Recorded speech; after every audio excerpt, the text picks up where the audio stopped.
Next topic, comparison. Comparison between electrostatic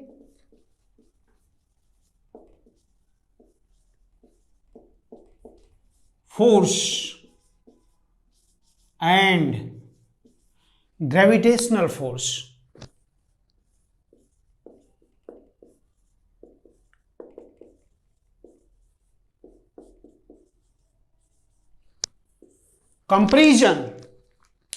comparison between electrostatic force and gravitational force.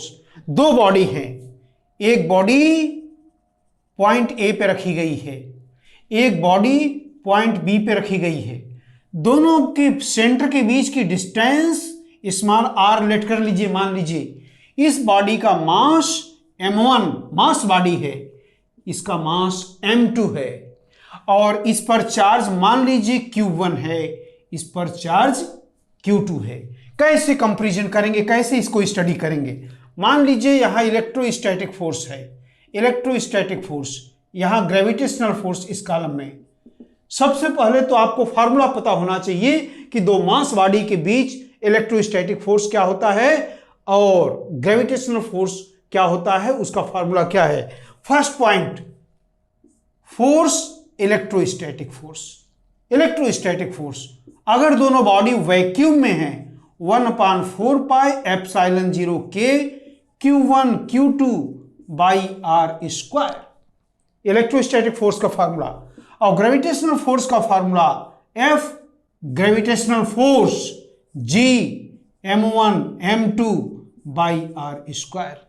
इस constant की value for vacuum होने पर 1/4 pi epsilon 0 के की value 9 × 10⁹ होती है। और यहां gravitational constant, universal gravitation constant कहलाता है 6.67 × 10⁻11। ये वैल्यू होती है दोनों का फोर्स का फार्मूला। अगर कंपैरिजन करना हो, F electrostatic force, F gravitational force को रेशियो निकालना है। आर स्क्वायर कैंसिल आउट हो जाएगा। 1/4 पाई एप्सिलॉन 0 के Q1 Q2 by r square by capital G m1 m2 by r square. ये कैंसिल आउट हो जाएगा, बाकी रिजल्ट आपको मिल जाएगा। सेकेंड पॉइंट पे बात करें तो फोर्स की बात हो गई, फोर्स के कंपैरिजन की बात हो गई।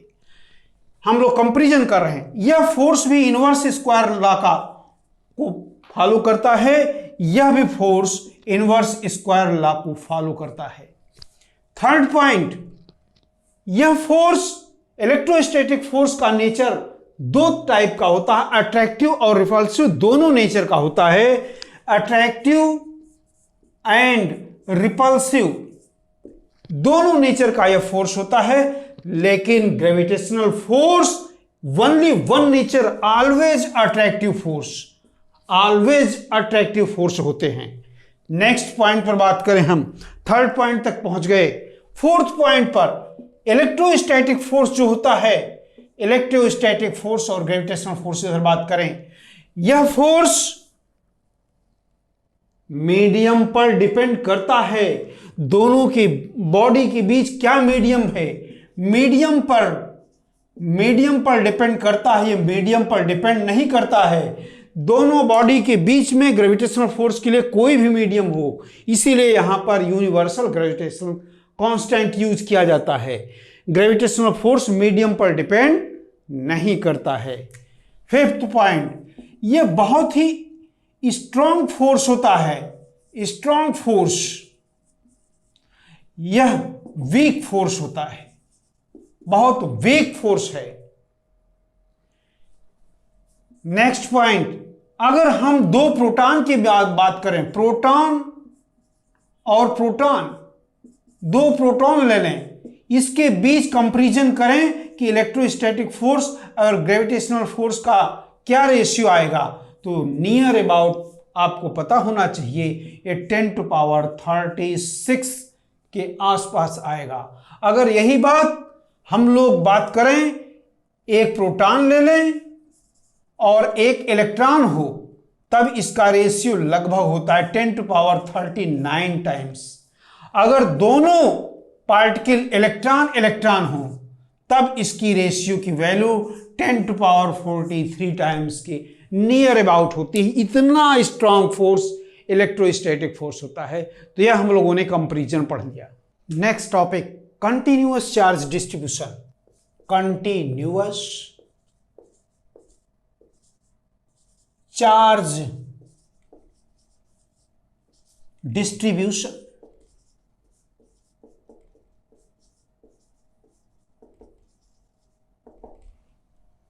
कंटिन्यूअस चार्ज डिस्ट्रीब्यूशन, इस टॉपिक को हम लोग पढ़ेंगे। जब किसी बॉडी को चार्जिंग किया जाता है, तो अगर वह बॉडी इंसुलेटर है, इंसुलेटर होने के कारण जहां पर भी चार्ज डाला जाएगा वह चार्ज वही पड़ा रहेगा, वह कंडक्ट होकर के दूसरी जगह पे नहीं जाता है। और अगर कोई बॉडी कंडक्टर है, तो चार्ज डालने पर वह बॉडी सॉलिड हो या हॉलो हो, वह चार्ज उसके आउटर सरफेस पर फैल जाता है। यह बात हमको पता होना चाहिए। अब इसके बाद आगे हम लोग इस डिस्ट्रीब्यूशन को 3 तरीके से पढ़ेंगे। पहला topic, linear charge distribution. Linear charge distribution.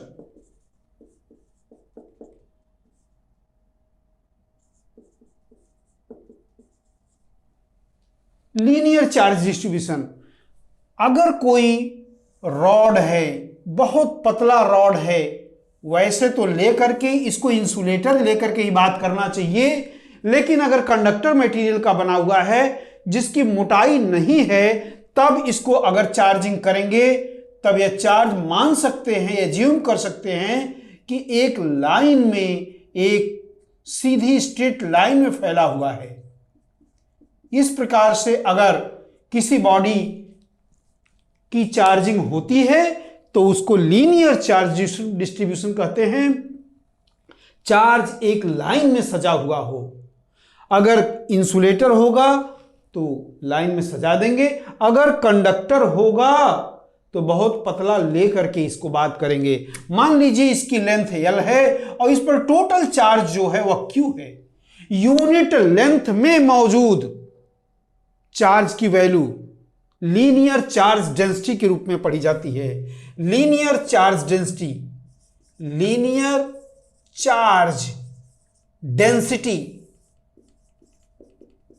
Unit length पर मौजूद इलेक्ट्रिक चार्ज की वैल्यू लीनियर चार्ज डेंसिटी, इसका नोटेशन लैम्डा है। अगर Q लेंथ में L है तो Q/L, ये यूनिट लेंथ के लिए आ गया। यह फॉर्मूला किस चीज का हो गया? लीनियर चार्ज डेंसिटी के लिए। दूसरी बात करेंगे surface charge density. Surface charge, surface charge distribution.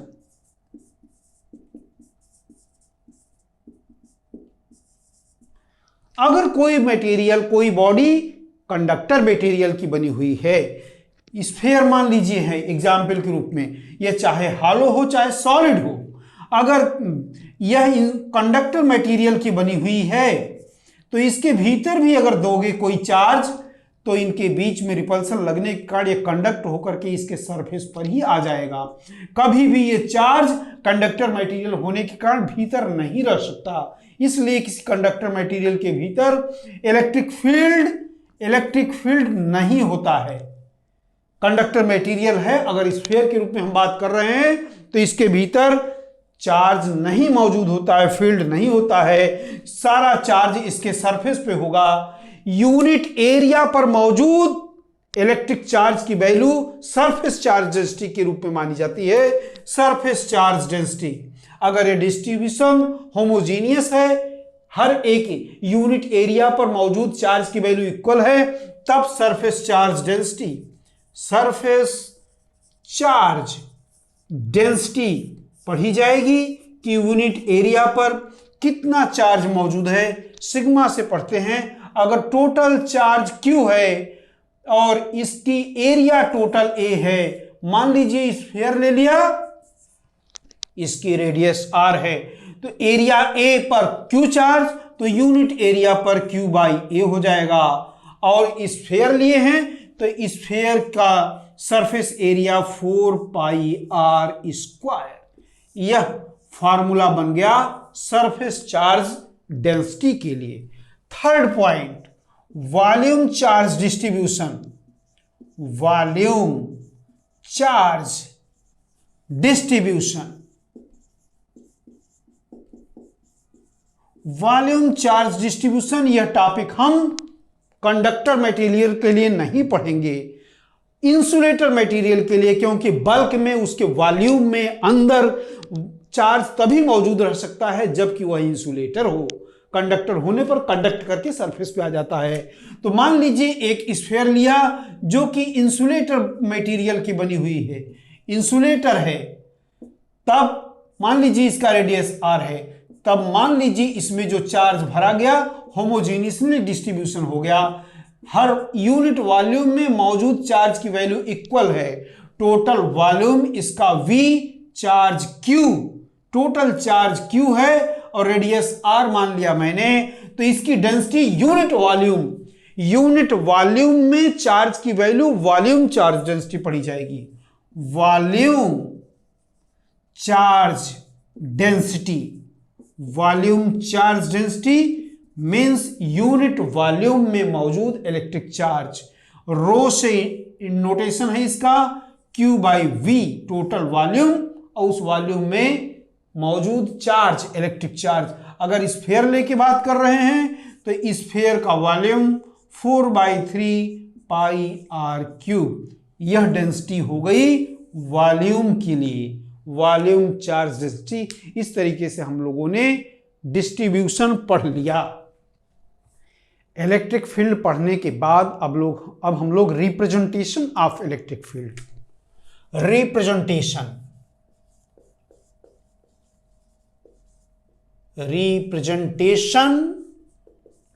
Of electric field.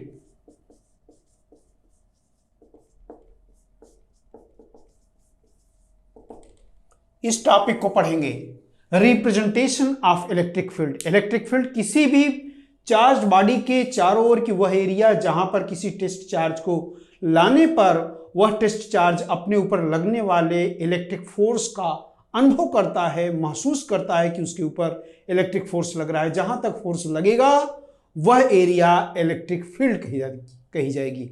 उस फील्ड को हम लोग अपने प्लेटफॉर्म पर, अपनी कॉपी पर कैसे रिप्रेजेंट करते हैं? इलेक्ट्रिक फील्ड को रिप्रेजेंट करने के 3 तरीके हैं। 3 तरीके से हम लोग इस फील्ड का रिप्रेजेंटेशन कर सकते हैं। इलेक्ट्रिक फील्ड का रिप्रेजेंटेशन 3 तरीके से। पहला, ग्राफिकल मेथड, ग्राफिकल मेथड पहला तरीका। दूसरा तरीका वेक्टर मेथड,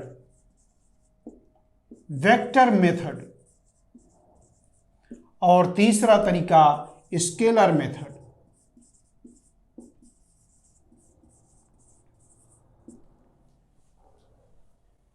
ग्राफिकल मेथड में हम लोग किसी चार्ज बॉडी के चारों ओर जो फील्ड है उसको एक एरो वाली लाइन से रिप्रेजेंट करते हैं। उस एरो वाली लाइन को electric field lines, electric field lines कहते हैं, या इसको लाइंस ऑफ इलेक्ट्रिक फोर्स।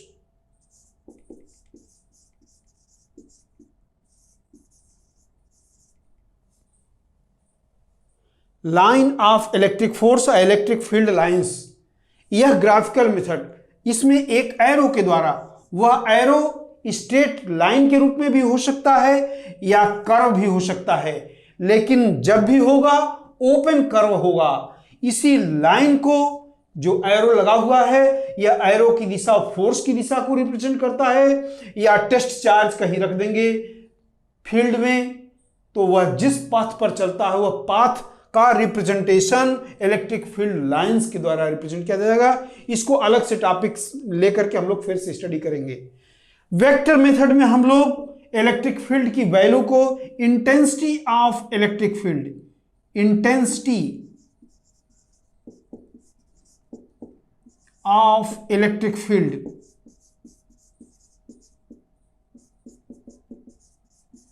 इस रूप में पढ़ेंगे। वेक्टर फॉर्म में फोर्स के पदों में यह व्यक्त किया जाता है। यूनिट चार्ज बॉडी पर, यूनिट टेस्ट चार्ज पर लगने वाला force intensity of electric field होगा। अलग से टॉपिक पर लेकर के हम लोग डिटेल में पढ़ेंगे। स्केलर मेथड में हम लोग इलेक्ट्रिक फील्ड की वैल्यू को इलेक्ट्रिक पोटेंशियल के द्वारा, इलेक्ट्रिक पोटेंशियल के द्वारा पढ़ते हैं। यह एनर्जी के पदों में पढ़ा जाता है। एनर्जी के रूप में यूनिट चार्ज बॉडी, किसी भी इलेक्ट्रिक फील्ड में यूनिट चार्ज बॉडी के ऊपर मौजूद, इलेक्ट्रिक फील्ड में यूनिट चार्ज बॉडी के अंदर मौजूद एनर्जी ही उसकी पोटेंशियल कहलाएगी। इसको भी अलग से टॉपिक में डिटेल में हम लोग पढ़ेंगे। तो तीन तरीके से इलेक्ट्रिक फील्ड का रिप्रेजेंटेशन किया जाता है। एक एक करके हम लोग अलग अलग टॉपिक उठा रहे हैं। इलेक्ट्रिक फील्ड को रिप्रेजेंट करने का first method electric field lines, electric field lines. Electric field को रिप्रेजेंट करने का पहला method, graphical method, electric field lines के द्वारा। एक एक करके। फर्स्ट, अगर एक पॉजिटिव आइसोलेटेड चार्ज बॉडी है, अकेली प्लस बॉडी, सिंगल बॉडी है, प्लस चार्ज बॉडी है, इसके चारों ओर यह फील्ड है। फील्ड कहने का मतलब कि जहां पर कोई टेस्ट चार्ज ले जाइए, यह उसके ऊपर फोर्स लगाएगा, जहां तक फोर्स लगाएगा वहां तक की एरिया इलेक्ट्रिक फील्ड कहलाएगी। इस इलेक्ट्रिक फील्ड की वैल्यू अलग अलग जगह पे अलग अलग होती है। उसी फील्ड को रिप्रेजेंट करने का तरीका एरो के द्वारा। अगर इस फील्ड में हम एक टेस्ट चार्ज बॉडी को फ्री कर दें तो इसके कारण उस पर इलेक्ट्रिक फोर्स लगेगा और फोर्स की डायरेक्शन में वो मूव करेगा। मूव करता हुआ वह टेस्ट चार्ज बॉडी जिस रास्ते से होकर जाएगा, उसी रास्ते को, उसी दिशा को एक एरो के द्वारा रिप्रेजेंट कर देंगे। वही एरो इलेक्ट्रिक फील्ड लाइंस कहा जाता है। यह अगर सिंगल बॉडी है तब यह जो है टेस्ट चार्ज बॉडी एक स्ट्रेट लाइन पर यहां से इनफाइनाइट तक होता हुआ मूव कर जाएगा और यही एरो वाली लाइन इलेक्ट्रिक फील्ड लाइंस पढ़ी जाएगी। मींस अगर पॉजिटिव बॉडी है, पॉजिटिव चार्ज बॉडी है, तो इसके कारण जो फील्ड लाइंस होती हैं इस बॉडी से दूर इनफाइनाइट तक फैली होती हैं। फील्ड लाइंस ऐसे ऐसे रिप्रेजेंट करेंगे आप। पॉजिटिव चार्ज बॉडी के द्वारा electric field lines straight line के रूप में और उस बॉडी से लेकर के इनफाइनाइट तक फैली होती हैं। लेकिन यह टॉपिक तभी पढ़ा गया जबकि सिंगल पॉजिटिव चार्ज बॉडी होगी सिस्टम में तब। सेकेंड पॉइंट, अगर निगेटिवली कोई चार्ज बॉडी है तो इसके कारण इलेक्ट्रिक फील्ड लाइंस इनफाइनाइट से इस चार्ज बॉडी की ओर होती हैं। अगर हम यहां पॉजिटिव टेस्ट चार्ज बॉडी छोड़ दें तो यह बॉडी, निगेटिव बॉडी, उसको अट्रैक्ट करके अपनी ओर लाएगी, एक स्ट्रेट पाथ पर चलता हुआ आएगा। वही पथ यह इलेक्ट्रिक फील्ड लाइंस पढ़ी जाएगी। इस तरीके से निगेटिव बॉडी है तो electric field lines straight lines के रूप में इनफाइनाइट से इस चार्ज बॉडी की ओर होती हैं। यह नेगेटिव बॉडी के कारण इलेक्ट्रिक फील्ड लाइंस का रिप्रेजेंटेशन हो गया। थर्ड पॉइंट, अगर किसी सिस्टम में एक पॉजिटिव बॉडी है, एक निगेटिव बॉडी है, दो बॉडी है, दो चार्ज बॉडी हैं, एक पॉजिटिव एक निगेटिव, तब इलेक्ट्रिक फील्ड लाइंस पॉजिटिव से निगेटिव की ओर इनके सेंटर को मिलाने वाले लाइन से एक स्ट्रेट लाइन होगी। लेकिन इसके अलावा और जगह पे जो इलेक्ट्रिक फील्ड लाइंस होंगी कर्व होंगी और पॉजिटिव बॉडी से निगेटिव चार्ज बॉडी की ओर कर्व के रूप में होंगी। ऐसे इस तरीके से इलेक्ट्रिक फील्ड लाइंस का रिप्रेजेंटेशन होगा। किसके लिए? एक पॉजिटिव एक निगेटिव दो बॉडी लेकर के बात करेंगे तब। ये कर्व अगर बॉडी है, इसके किसी पार्टिकुलर पॉइंट पर इलेक्ट्रिक फील्ड की डायरेक्शन वही होती है जो इलेक्ट्रिक फोर्स की डायरेक्शन होती है। Test charge body, positive test charge body पर लगने वाले फोर्स की डायरेक्शन इलेक्ट्रिक फील्ड की डायरेक्शन होती है।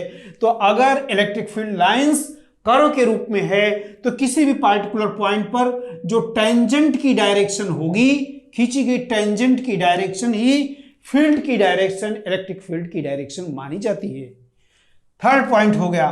फोर्थ पॉइंट, अगर किसी सिस्टम में दोनों पॉजिटिव बॉडी मौजूद हैं, दो पॉजिटिव बॉडी कुछ दूरी पे रखी हुई हैं, तब इनके कारण जो फील्ड लाइंस होंगी, अगर इधर कहेंगे तो इनफाइनाइट की तरफ होगा, इनफाइनाइट, और इसके अलावा कर्व के रूप में होगा ऐसे,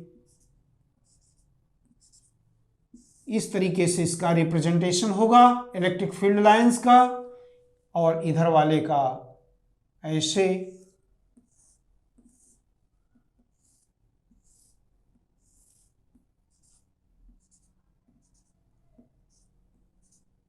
इलेक्ट्रिक फील्ड लाइंस दो बॉडी और दोनों बॉडी पॉजिटिवली चार्ज होंगी, तब इलेक्ट्रिक फील्ड लाइंस का रिप्रेजेंटेशन इस तरीके से होगा। नेक्स्ट पॉइंट फिफ्थ, अगर दोनों बॉडी नेगेटिव हैं, दोनों बॉडी नेगेटिव हैं तो इसी तरीके की होंगी, केवल डायरेक्शन इसका अपोजिट हो जाएगा इस तरीके से।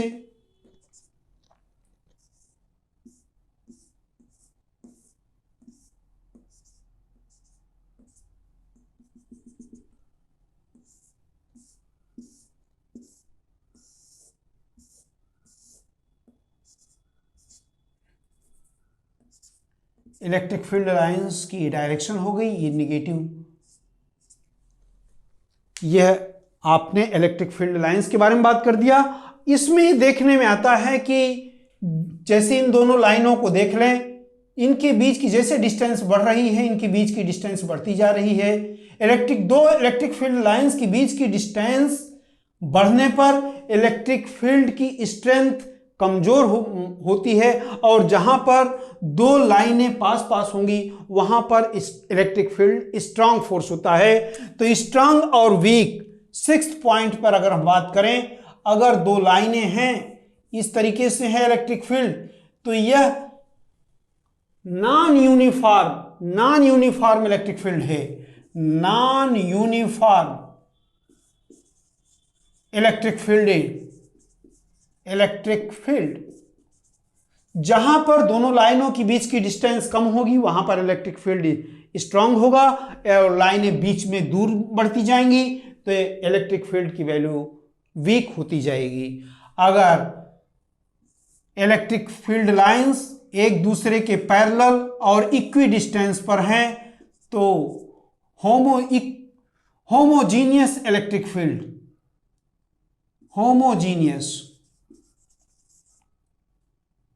या यूनिफॉर्म कर दीजिए, यूनिफॉर्म सबसे अच्छा शब्द, यूनिफॉर्म इलेक्ट्रिक फील्ड, हर जगह इलेक्ट्रिक फील्ड की इंटेंसिटी, स्ट्रॉन्गनेस इक्वल होगी।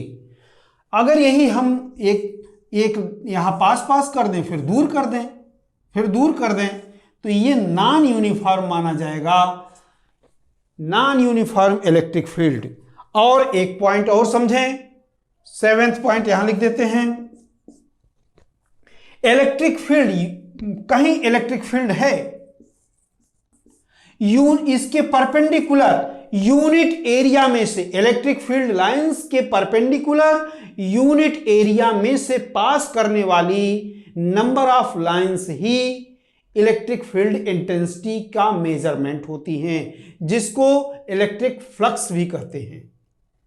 तो इस तरीके से हम लोगों ने इलेक्ट्रिक फील्ड लाइंस की स्टडी कर लिया।